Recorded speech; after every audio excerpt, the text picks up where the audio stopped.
Hi guys, welcome to the other way with me, Lebohang T. Silimela. I hope you had a great start to this week. It's a new month, it's mid-year. It's time to monitor and evaluate if we have attained some of the goals that we've set for ourselves at the beginning of this year. To the new subscribers, welcome to our channel and welcome to the family. Thank you so much for subscribing. I see you, Cleopatra, Mfundo, Sidwell. I see all of you. Thank you so much. I truly appreciate it. Now, I just gave you a hint that we will be monitoring, we will be evaluating if we have attained some of our goals. I know that some of us who have been set back because of the current circumstances, but do not despair. I've got you covered. In this episode, we are going to reset. We are going to try and achieve some of the goals that we have set for ourselves for the remainder year. For the remainder months, that is. So for the next 6 months, we're going to try and achieve the goals that we have set for ourselves, regardless of what is happening. So do enjoy the episode, and it is titled Reset. Until then, take care and stay blessed.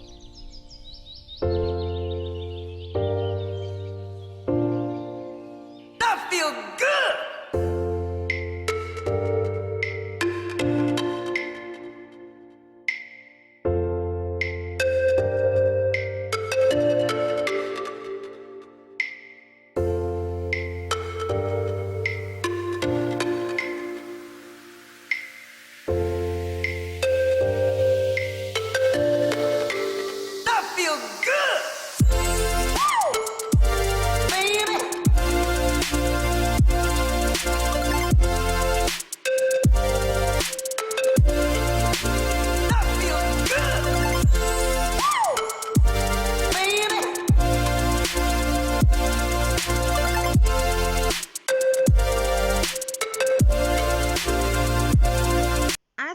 Good. I love that jam. It's one of my favorite songs actually. But back to serious business. We have to reset. We have to get our goals on track. We have to achieve our objectives for the remainder months actually. So it is when we fail to change that we fall behind the graph of life. Perhaps you can remember a time in your own personal experiences where for a while nothing much was challenging you, nothing much was happening, nothing was disturbing you, and nothing was bringing you joy. It was just stagnant. And time was just passing by. You know, time wait for no man. Time wait for no man. And you stood still, or we stood still, and just watched the sun rise and the sun set. You're still at the same place as where you were last year. Don't worry, you're not alone. You are not alone. I am guilty as charged. But we cannot cry for spilled milk, right? We need to change. It is time that we reset, that we release ourselves from the bondages of bad habits. We are no longer wasting time. We are no longer going to dream and long for dreams that are never going to materialize. It is time to take action. It is time to prepare ourselves to meet change and prepare for growth. And just how are we going to do this? How are we going to achieve this change? How are we going to achieve our goals? You might say, oh no, 6 months is a short time. Oh my dear, it is not a short time. It's a long time. It's a long time. We can still achieve something with the remainder months that we have. So we have to go back to the basics. And the first step that we are going to take is to create a personal development plan. Sounds ridiculous, but we are definitely going back to the basics. We are going to create a personal development plan to ensure that we meet or we attain our objectives or our goals, whichever way you see it. Intelligent management of time and emotions can change your life for the better. I've come to learn that when you have a plan, both in mind and in writing, it is easy to navigate life. Equally, it is important that you have a personal development plan, especially if you want to achieve your goals on record time. So what is a personal development plan, you may ask? A personal development plan is a plan or a process of creating an action plan based on your mission statement, based on your values, your goal settings, and and really within the context of your education, your career, your family life, your relationship, or any other form of self-improvement that you want to achieve. You need a plan for that. You actually need to have a plan in order to achieve certain goals in different facets of your life. As I've pointed out, most people dismiss the whole idea of writing plan, especially self-improvement plan. They don't see the necessity. Well, research shows that when you write your action plans down, you'll do just about anything to attain them, to achieve your goals, to bring them into reality or fruition. And so it is a non-negotiable thing to do, really. If you want to yield better results, it is important to write your action plans down. Also in the past, I have alluded to that. I've pointed out the benefits of writing your goals down, especially when you want to deal with procrastination. You might want to check that episode out. I also came across a study by psychological professor Dr. Gail Matthews, where she conducted a study. I think it was about 267, if not 69, people worldwide, and she found that those who wrote their goals on a regular basis were 42% likelier to achieve them. So now imagine if it takes you close to 42% to achieve your goals, how difficult it would be to attain your goals if you have no plan in place. There are 3 points that I'm going to focus on in developing or in putting together this personal development plan. The first step is understanding yourself. So this is where we get to write our mission statement, where we get to understand and do our SWOT analysis, where you do a personal SWOT analysis. And then the second step will be your career objectives or ambitions. We scrutinize what are your career objectives, what are your ambitions in life. And lastly, we will focus on creating the actual plan. Now, this is where we actually draft the plan. If I am not short of time, I will probably sum it up in one episode. But if it goes beyond the required time, I have times, to do these episodes, I'll probably do it into a 2-part series as well. So firstly, you need to understand that having a clear vision, it's paramount to having a solid personal development plan.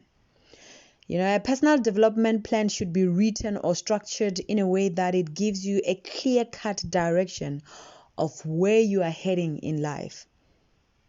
So the first point, like I said, it will be understanding yourself. So let's focus on that. Let me zoom in on that, on understanding yourself.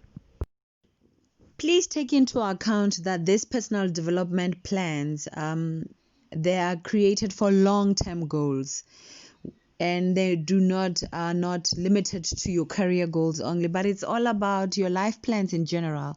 So you need to reflect on your current situation in order to understand who you are and in order to understand where you want to head where do you want to head to in life. So you have to ask yourself, what is it that I am good at? And which area of your life does it need improvement? Which area of your life does it need improvement? As well as what opportunities are available for you to improve yourself? And what factors are beyond your control that can impact your goals, that can actually be hindrances in you attaining progress? So you need to assess that's the first thing that you have to ask yourself when you're trying to understand, to figure out who are you. Because in order to achieve or to gain a sense of self-knowledge, you have to do the personal SWOT analysis. Like I said, you need to uncover your strength. You need to understand your weaknesses. You need to identify the opportunities. You need to understand the threats that you face. So it is SWOT analysis in a nutshell. By knowing your strengths, you can focus on your efforts and on things that you are good at. Whereas when you understand your weaknesses and threats as well, then you need to know what things you need to work on to mitigate and to plan for, so that you ensure that your goals remain achievable. So that's why we call it a personal SWOT analysis. So you're basically scrutinizing your strength, your weakness, the opportunities that you have available for you, and the threats that can actually hinder your progress. Now that you're clear about your own strengths, your weaknesses, opportunities, and the threats available to you, you need to start thinking about your personal mission statement. Your personal mission statement clarifies what you're all about and what you want to achieve purposefully, like it defines what you are passionate about. And there is no right way or wrong way of writing a mission statement because it differs from person to person. So ideally, your mission statement should encompass most aspects of your life. It is not only limited to your career or to your ambitions, to your work. No. It focuses on all facets of your life, basically. So your mission statement can become a foundation piece of your personal brand because it defines who you are and what you stand for as a human being. Another key practical use of your mission statement is that it becomes a filter for you in deciding how to structure your overall personal development plan. So if I were to put it in terms of giving you an image and just imagine a flower. You need a seed which is going to germinate, right? So your personal mission statement, it is that seed. And from that seed, you have the roots which then produce the trunk or the stem of a plant. You have the leaves, the flowers. So it's structured like that. You have a seed. So your seed is your personal mission statement, which then germinates into roots, which is your personal development plan. Just hold that picture in your head. Hold that picture in your head.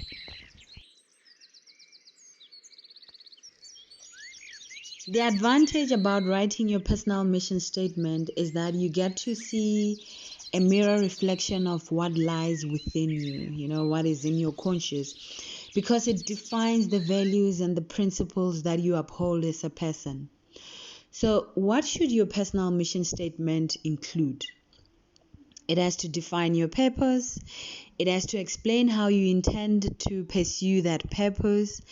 And thirdly, why does it matter for you to pursue that purpose? Once you understand that, you will have control of what to do and how to accomplish your plan or your objectives. So your personal mission statement paints a clear picture of what you can clearly control and what is within your reach. We have just observed how our personal mission statement can influence the personal development plan. Now, the second stage that is going to help us to reset is to focus on your career objectives or your ambitions in developing your overall personal development plan. Now, the first step in defining your career plan is to create a career mission statement. I know some of you are like, oh no, not another mission statement. Unfortunately, we have to have, it's like you having subdivisions within a department, basically.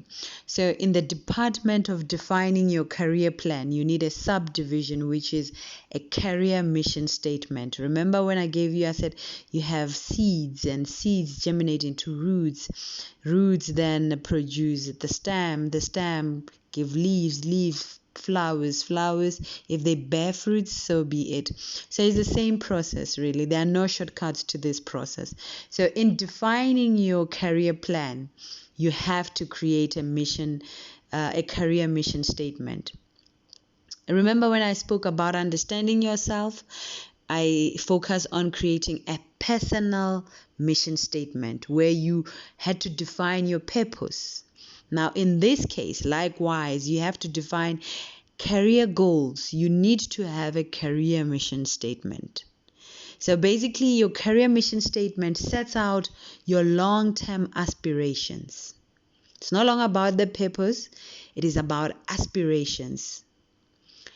You then break this down into a set of major career goals that will help you to achieve those aspirations. This process is very fundamental in studying. It is a starting point, rather, for your personal development plan. So you really need to take some time to think this through and decide what are your aspirations. What is it that you want to achieve in line with your career or your ambitions? As you draft your career mission, consider the following questions. What do you intend to accomplish career-wise? And what values are at the core of your decision?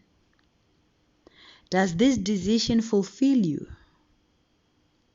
What contribution does it add to other people? Is your career move beneficial to you alone, or does it benefit other people at large? So as you draft your career mission, you must feel motivated. If it doesn't motivate you, it won't move you. Remember, we are resetting. I feel good!